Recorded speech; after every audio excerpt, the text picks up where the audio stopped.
SC ST minority street vendors weavers welfare association వ్యవస్థాపక అధ్యక్షురాలు పార్వతమ్మ మా పేరు. ఆంధ్రప్రదేశ్ మొత్తంగా బీసీలందరినీ కూడా ఏ పార్టీ వచ్చినా కూడాను మోసం చేస్తాంది అని చెప్పడానికి ఒక నిదర్శనం అని కూడా తెలియజేస్తున్నాము.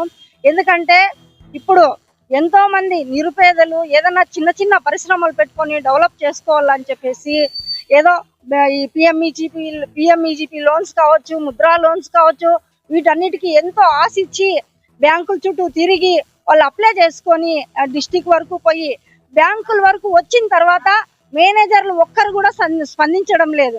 ఎందుకంటే వాళ్ళు ఏదో ఒక రీజన్ చెప్తున్నారు. కాబట్టి మన ఆంధ్రప్రదేశ్ ముఖ్యమంత్రి వర్యులు దయచేసి ఇలాంటి నిరుపేదల పైన ఎక్కువగా స్పందించినా కూడాను మీ వరకు మాత్రమే చూస్తున్నారు. కానీ ఇది మండల్ లెవెల్లో కానీ తాలూకా లెవెల్లో కానీ ఎలాంటి పేద ప్రజల్ని డెవలప్ చేసుకోవడానికి పిఎంఈజీపీ లోన్స్ కానీ ముద్రా లోన్స్ కానీ ఇలాంటి సపోర్ట్ చేయడం లేదు బ్యాంక్ మేనేజర్లు.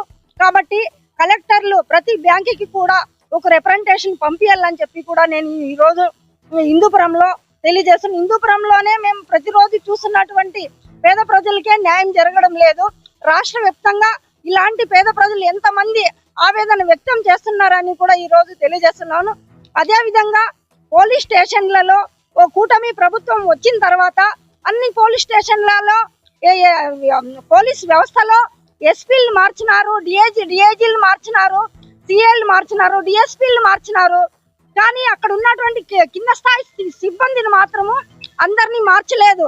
ఎందుకంటే ఇక్కడ ఉన్నటువంటి 1 టౌన్ పోలీస్ స్టేషన్ లో ఒక ఆదినారాయణ అని ఏఎస్ఐ చెలాయిస్తున్నాడు. ఎందుకంటే నాదే స్టేషన్ అన్నట్లుగా చెలాయిస్తున్నాడు. 1 సంవత్సరం నుంచి తిరుగుతున్నాను ఒక చిన్న పనికి. కానీ ఓ సిఐ గారేమో మంచిగా స్పందిస్తున్నారు. రాజగోపాల్ నాయుడు ప్రతి ఒక్కరికి చెప్తున్నాడు, పోయిన వెంటనే స్పందిస్తారు. ఒక్కొక్కసారి ఒక శ్రీధర్ ఎస్ఐ చెప్పినాడు. శ్రీధర్ ఎస్ఐ గారు కూడా ఇప్పుడు చిలమత్తూరులో ఉన్నాడు. ఆయన కూడా చాలా నెగ్లిజెన్స్ చేస్తున్నాడు. ఎవరైనా పేదవాళ్ళు పోతే డబ్బు ఇస్తే మాత్రమే వాళ్ళు పని చేస్తున్నారు, లేదంటే లేదు. డబ్బు ఎవరు ఇస్తే బాధ్యులకు న్యాయం జరగడం లేదు. ముద్దాయిలతో చేతులు కలుపుతున్నారు ఈ ఏఎస్ఐ ఆదినారాయణ. కాబట్టి ఆదినారాయణ నుంచినే సిబ్బందిలో అంత కింద స్థాయి సిబ్బంది అంతా కూడాను ఆయన ఫాలో అవుతున్నాడు. ఎందుకంటే ఆయన డబ్బులు ఇచ్చిన వాళ్ళకి పని చేయాలని చెప్పేసి అందరితో కూడా ఇది చేసుకున్న ఊడిగం చేస్తున్నాడు ఏఎస్ఐ ఆదినారాయణ. వాళ్ళ పైన కూడా మేము ఎమ్మెల్యేతో ఎన్నో సార్లు చెప్పాలి ఈ సమస్యలన్నీ పోయినా కూడా మాకు పిఏ బాలాజీ గారు ఎప్పుడు కూడా 2 సంవత్సరాలు పూర్తి అవుతాన్ని మన ఎమ్మెల్యే గారు కూటమి ప్రభుత్వం వచ్చి బాలకృష్ణ గారు ఆయనతో కలవాలని ఎన్నిసార్లు ప్రయత్నం చేసినా కూడా ఏదైనా సమస్య చెప్పాలన్నా కూడాను ఈ పిఏ బాలాజీ గారు ఆల్రెడీ వేరే వాళ్ళు తీసుకున్నారు అపాయింట్మెంట్, మీకు టైం లేదని ఒక 4-5 సార్లు పోయినా బయటే సార్ గారికి మన ఎమ్మెల్యే అంటే మాకు ఎంతో అభిమానము, పేదల కంటే ఏదన్నా ఇవ్వండి అని చెప్పేసి ఎవరికి ఎంత ఇచ్చినా కూడా నాకు అభ్యంతరం లేదు, పేదలు బాగుండాలనే ఉద్దేశం ఉంది మన బాలకృష్ణ గారికి. కానీ అక్కడ ఉన్నటువంటి పిఏ బాలాజీ నుంచి మాత్రము ఈ లోకల్ వాళ్ళు ఎవరు వాళ్ళకి పరిచయము, వాళ్ళకి కావాల్సిన వాళ్ళకి మాత్రమే సపోర్ట్ చేస్తున్నారు.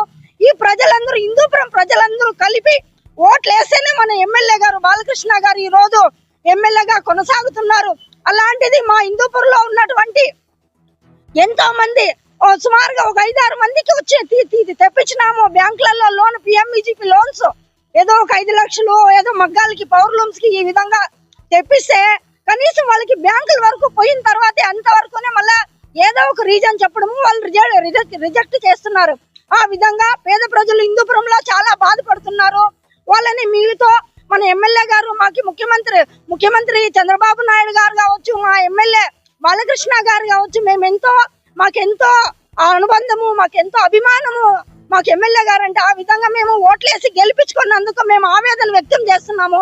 దయచేసి ఇప్పుడు ఎంతమంది అప్లై చేసుకున్నారో పిఎంఈజీపీ లోన్స్ కి వాళ్ళకి అందరికీ రిలీజ్ చేస్తే చేయండి, లేదంటే మేము 1 నెల 2 నెలలు టైం 3 నెలలు ఇస్తాము, మేము ధర్నా చేస్తామని కూడా తెలియజేసుకుంటాం. మేము మాకు ఎమ్మెల్యే గారితో కలిసి ఏదన్నా మా సమస్యలు చెప్పుకునే అవకాశం ఇవ్వాలని కూడా మేము తెలియజేస్తున్నాం ఈ సభాముఖంగా.